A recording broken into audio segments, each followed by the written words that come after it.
Welcome back to As It Turned Out, hosted by your favorite CU junior, Panonica Z. Maruna. This is the podcast about the messy, beautiful process of figuring it out as we go. We're not here for perfect paths. We're here for the moments of doubt, the big pivots, and the quiet wins that don't make it into our LinkedIns.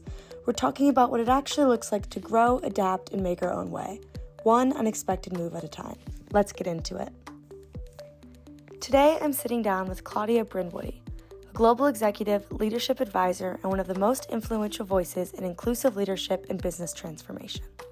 From her early roots in athletics to becoming a leading advocate for women's rights and LGBTQ+ inclusion, her journey is grounded in authenticity and genuine commitment to creating change. She spent decades at the highest levels of IBM, but her path wasn't as straightforward as it might seem. So today, we will talk about where she started, the pivots that shaped her career, and the moments that redefined how she leads. Because as it turns out, even the most successful careers don't follow a straight line. So let's dive into her journey and see how things actually turn out. When you were growing up, what did you think your career would look like, and how close did that end up being to how it actually turned out? Not close at all is the first answer. It didn't have anything when I was growing up. It didn't have anything resembling where it ended up, because when I was growing up, we didn't have the internet, right? Yeah. And we didn't have a lot of women in leadership positions.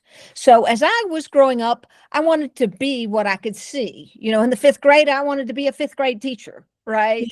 And in high school, I wanted to be a high school teacher. And then when I went off to university, we had a female president of the university. So that's what I wanted to be. I wanted to be a university president. So the message there, Panonica, is that your generation is so lucky that young women can see women on the Supreme Court or women in government or women leading businesses. Now, they're not enough, but you can see the art of the possible, where when I was growing up in a small town in the South, all I thought about being was what I could see. And so having a vision of what the art of the possible is the piece of advice I would give to you today. Yeah, definitely. I mean, it is so cool that we get to see so many women doing such amazing things like yourself. I know you're a big role model for me. Well, thank you. I know you started in athletics before you moved into the internet. Would you talk a little bit about that for me? Sure. I was really fortunate to have my first job out of university as the assistant coach to Pat Summitt, who was the legendary basketball coach at the University of Tennessee. And there's now a documentary that's just come out on that. So I invite everybody to take a look at it, because it gives you the history of women's sports and how she was so much of a pioneer. But I learned to coach really at the foot of a master. And that coaching experience carried me through the rest of my career. I didn't realize how learning to coach people, how learning to coach teams really would translate to business, to just daily life. And that was a really important opportunity that I had early on. Yeah, that's so cool. And what's the name of that documentary? Do you know? Breaking Glass. Awesome. I'll have to watch that. I'm excited. Yeah, it just came out on Hulu this week or Disney Plus. Yeah. Cool. Okay, watch that. Tune in. Yeah, absolutely. Can you tell me a little bit about your path to IBM and how you ended up working there and just the kind of connections you made through that? Yeah, my path was not a straight one. Going from athletics to the business school at the University of Texas. I was an assistant athletics director at Texas, then went to the business school, then got headhunted and went out into corporate America with Century Telephone, which became CenturyLink. Then got to IBM by way of the Atlanta Olympics. We decided that we were going to move to Atlanta, and I thought, well, I've got an MBA, I've got all this experience. I don't see myself having a career at CenturyLink. So I just decided that, hey, we're moving to Atlanta. I'll volunteer for the Olympics. So I sent in my resume saying I'd like to volunteer. And they called me and they said, well, can you interview? And I'm thinking, boy, that's a heavy process for volunteering. But I interviewed and they wanted me to come in and help bridge the gap between technology and sport, because I'd done technology at CenturyLink. And I'd obviously been in athletics at both Tennessee and Texas. And at that time, and it's hard to realize, in 1996, Atlanta Olympics was the first time there was ever a website for the Olympics. Wow. So the technology people of IBM, Swatch, Xerox, and Scientific Atlanta, who did the results system, and I came in to lead that work fairly late in the process.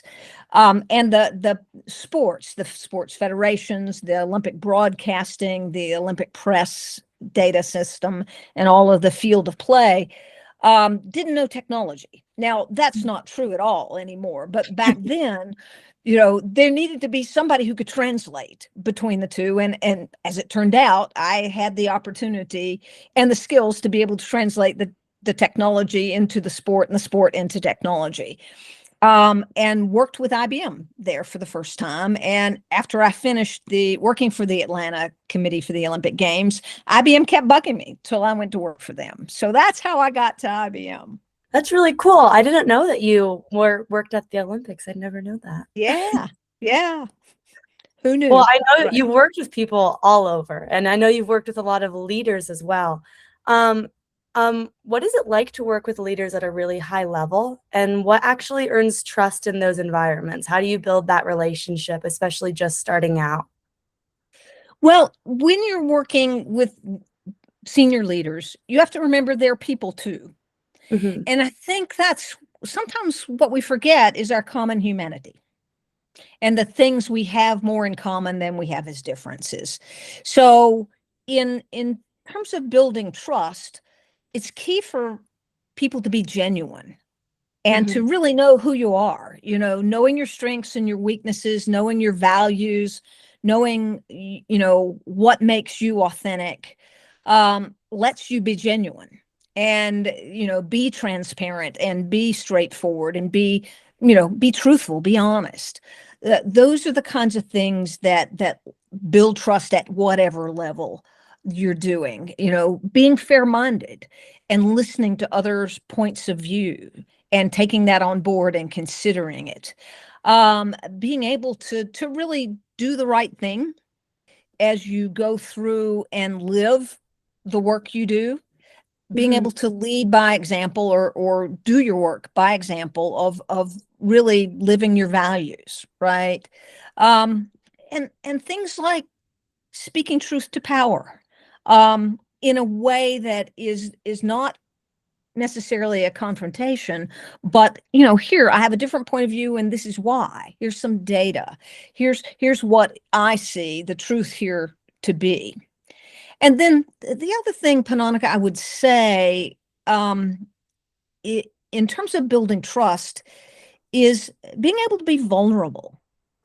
We all have vulnerabilities, right? Mm-hmm. And so being able to, be yourself. One of the best leaders I ever had at IBM, the first time I met him, and it was in a group, he brought all of his very large team together in an auditorium at IBM. And he told a story about a skiing accident that he had fairly recently had. And it was he broke his leg very badly cross country skiing, and he had to send his son off to get help. And he told the story on himself that he wasn't sure he was ever going to see his son again. He was hurt that badly. And as he told it, he was crying. Here's the senior male executive at IBM showing his vulnerability to his team the first time he meets them. And I thought, that's the guy I want to work for. Yeah. That's the guy I can trust because he's showing his genuine self. So, trust is something that is absolutely key in whatever you do.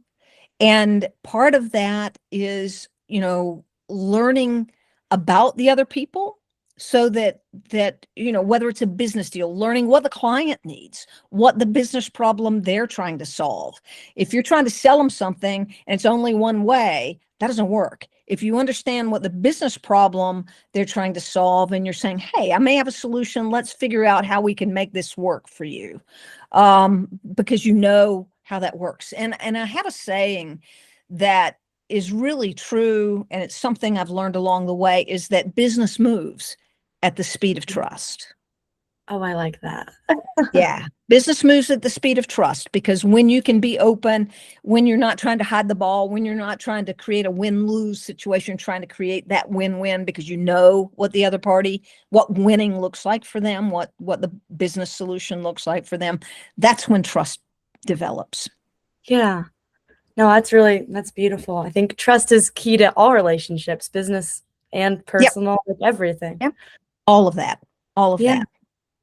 As a woman in the business field, and I know I'm entering the business world as I graduate college, how do you have that vulnerability and like that ability to be so open while still keeping almost like your authority and making sure you have respect from the people around you?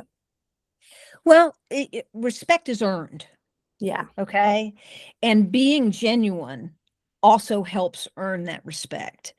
Yeah. And I learned that not only as a woman, but as an out lesbian woman, right? And being able to be genuine opened up the whole world to me, right? Because what happened was people didn't react negatively. They then felt like they could trust me more because I was real, right? And then it's amazing how many people will say, well, I have a gay son or a gay nephew or whatever, or a friend, neighbor, or, I might have a hearing disability that I try to hide, and now you enable me to disclose my hearing disability and be genuine. So what happens in showing those kinds of vulnerabilities is, are you genuine, right? Yeah. With that, and you're inviting, by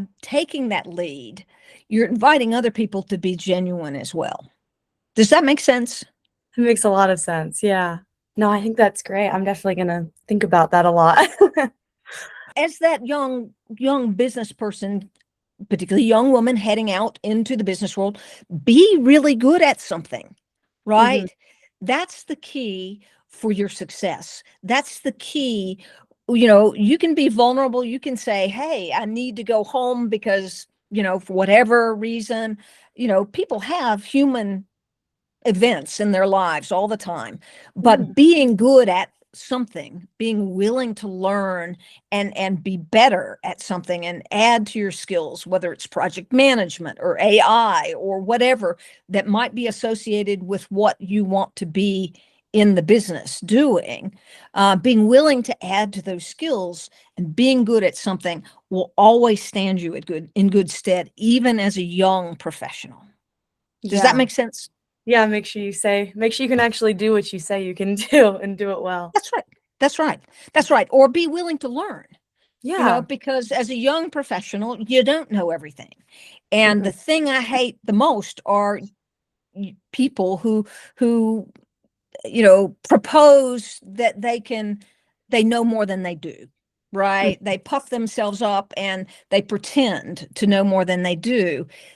I would rather somebody ask me a good question. How do I learn this particular thing? I have a whole lot more respect for somebody being willing to learn, being willing to ask questions, being willing to say, how do I get to this next step? Let me ask for what I want. I need a mentor. Would you be my mentor? All of those things create respect in my book. Pretending to know something you don't is the first step of me not trusting you. Yeah, that goes back to the be genuine. So do what you say you're going to do, be genuine, be honest. Yeah, exactly. Was there a point in your career where things didn't go the way you expected? And how did that shape the leader and person that you are today? Well, I think it goes back to my time at CenturyLink or Century Telephone, right? Because I was a vice president there and I was a chief operating officer for one of their startup companies. But I looked up the ladder and they were all men. They all went to the same church. They all had beards. They all had gone to one of two universities in Louisiana. And I looked at that and I said, not me, not me. I can't, I don't fit what I was seeing. See, I couldn't see myself in the Can't top of go that here. corporation. Yeah. So that opened up my thinking about what is the art of the possible? What are opportunities? That's why I said, I'm going to bet on myself. I'm going to bet on my MBA, my experience, and I'm going to go to Atlanta and just take a time to find the next wonderful job. Well, it showed up, right? It showed up as being part of the Atlanta committee for the Olympic Games and then moving to IBM. But I bet on myself. And that was transformative for me because, first of all, I was really honest. I couldn't see myself in that corporation at all.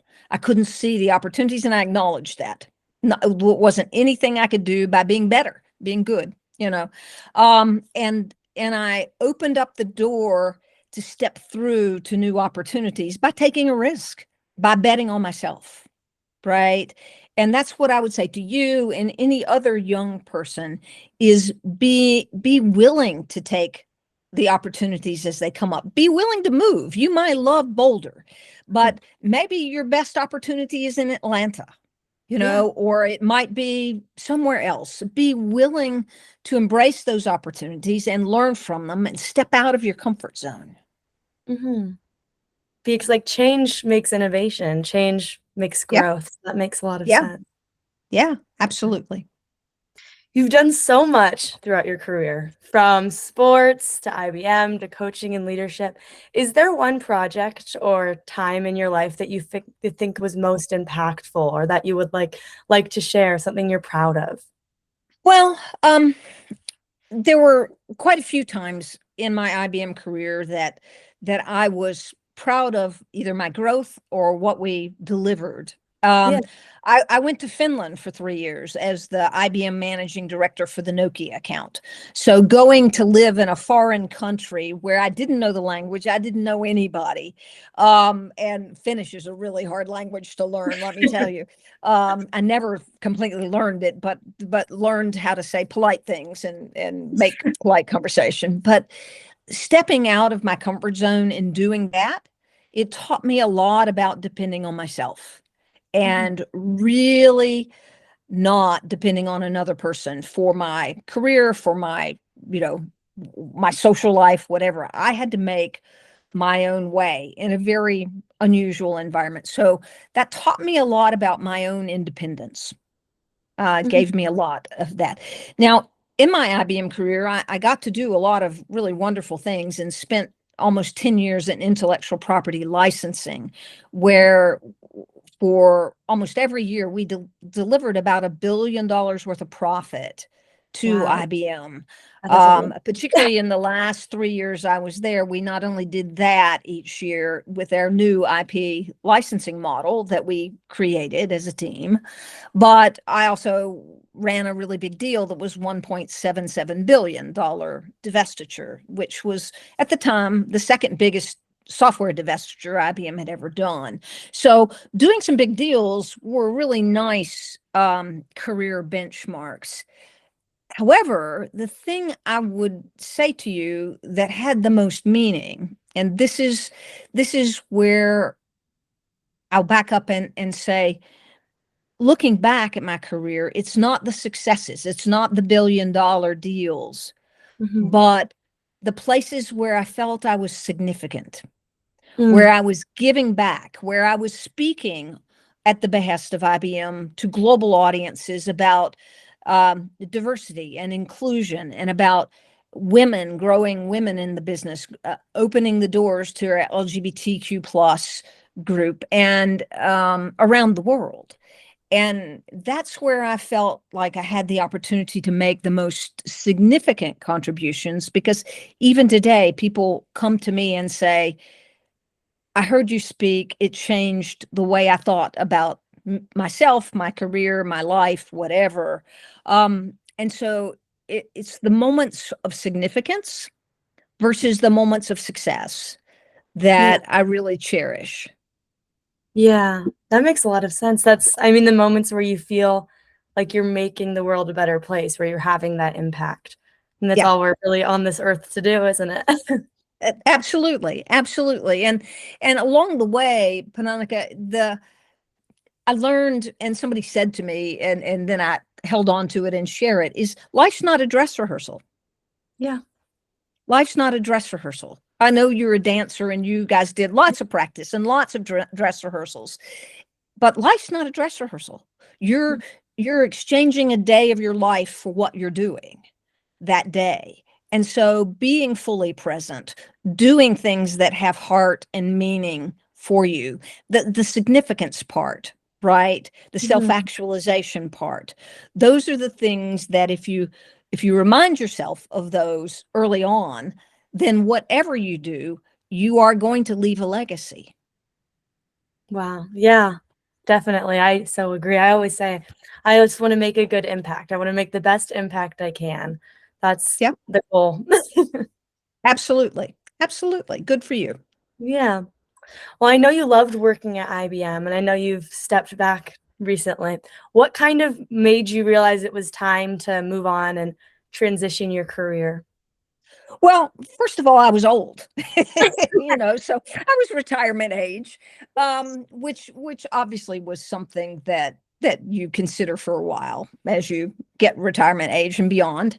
And I was beyond retirement age at the time. And it was also a point in IBM where um, because of the current administration, corporations were stepping back from their commitment to diversity, equity, and inclusion. And even though I was never in HR, I was always in a line of business, but I always believed in helping our IBMers be welcome to succeed at IBM. And I felt like we were losing our corporate courage. At Mm, that point in time, I wanted my voice back to yeah. be able to speak on behalf of me, not on behalf of a corporation, but to be able to say this still matters. Believing in a team, believing in the importance of a diversity on a team to create innovation, and that diversity can be diversity of thought or talent or skills or all kinds of diversities, experience, culture, you name it. Um, and that was the point at which I thought, I need to get my voice back. And and it was time. I was past retirement age anyway, so it was really clear to me that it was time to go do something else, which I enjoy the executive coaching. I'm doing a little bit of boutique consulting these days. And I get to pick and choose. But more Yeah. importantly, I'm able to keep my own integrity. Yeah. Have your voice, have your impact Yeah. no matter what. Yeah. Yeah. If a college version of you could see where you are now, what do you think would surprise her most? And what advice do you think she would give someone like me who's at that same age? Well, I think everything would surprise me, right? If the college version. And part of it is that the pace of technology, because I hate to say it, but when I was in college, we had punch cards for the computer, right? Oh, We didn't have laptops, right? And now you've got AI. When I left my IBM career, I was doing AI, right? We all had to learn AI. So I would say to the younger generation, the pace of technology is going to be even faster. So not only keep up, but get ahead. mhm. Learn to use AI as a tool. Learn to use it as a tool, not an answer. Because for young people, I say, well, to everybody, I say, when you're using AI, the way you use it is as a tool, as opposed to saying, AI, give me the answer. Instead, make the query say, AI, give me 3 different perspectives on this Yeah. problem and give me the underlying assumptions for those 3 different perspectives. And oh, by the way, tell me the pros and cons of each of those perspectives. And then you, as a smart person, use your critical thinking Mhm. to take the information that you can gather so easily from AI and make good decisions. So don't abdicate your humanity, and don't underestimate the pace of technology. So as a college student back in the 70s, right, I would be amazed at the technology I ended up using at the end of my career. The other thing I would say to you is look at everything as an opportunity. My career path was not straight. And most of your career paths today, well, you might be with a company for 2 years, 4 years, somebody else for another 2 years, somebody else, you might create your own company. All of those things are not only possible, but likely, right, as you go. So it's being able to see that whatever you're doing has meaning for you, has heart and meaning, and that you're open to outcome, not attached to it. Not being attached to, oh, I'm going to go work for this company and I'm going to become a vice president. I'm going to, be the CEO someday. No, don't be attached to outcome. Be open to outcome. And I would say too many people get stuck in, I have to live in Boulder. I have to live in Atlanta. I have to do this. I have to do that. I have to have children. I have to do.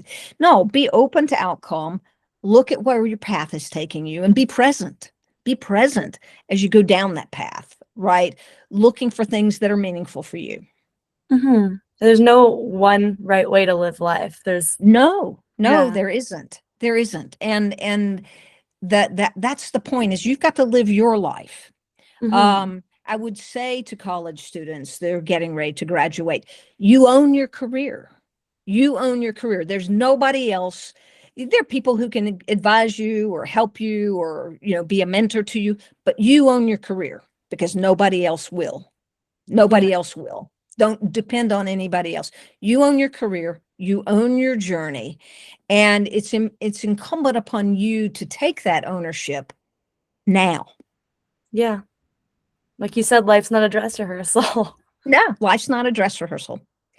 And then the other thing I learned when I was in the business school, we had a retired Xerox exec who came to teach the MBA program. He taught sales, and his classes filled up immediately because he had real world experience in sales. And I was talking with him one day in the faculty lounge, and I said, Shelby, why are you doing this? He said, because I've always had the philosophy of learn, earn, then give back. And if you do it in that order, and he said this to me, he shook his finger at me and said, Claudia, as a woman, too many women try to give back too early. You learn, earn, give back, and then you'll have more to give back. Yeah. He taught at the University of Texas Business School for $1 a semester. Wow. And to me, that was always what success looked like.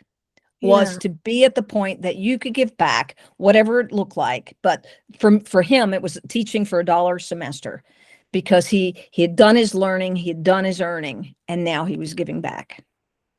That's amazing. That's the best kind of people. Like that's the goal. Yeah.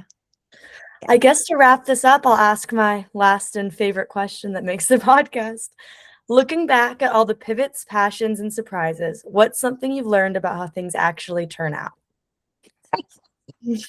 Well, things do not turn out how you envision them. That's an easy thing to say. And it is being open to those turns and pivots. It's being open to the opportunities. It's being open to looking up and saying, I'm going to fail in this company. I'm never going to be a senior executive, and being honest with yourself. These are the things that if you're owning your own journey, you'll be very successful, regardless of the turns and pivots along the way. Yeah. Well, thank you so much. This has been great. Well, you're very welcome. Thanks for inviting me. Thank you so much for tuning in to As It Turned Out. If this episode inspired you or made you feel differently about your own path, share it with someone who'd love it too. And if you know anyone with a story worth telling, someone who took the long way, changed directions, or built a life they never expected, send them my way. Until next time, thanks for being here.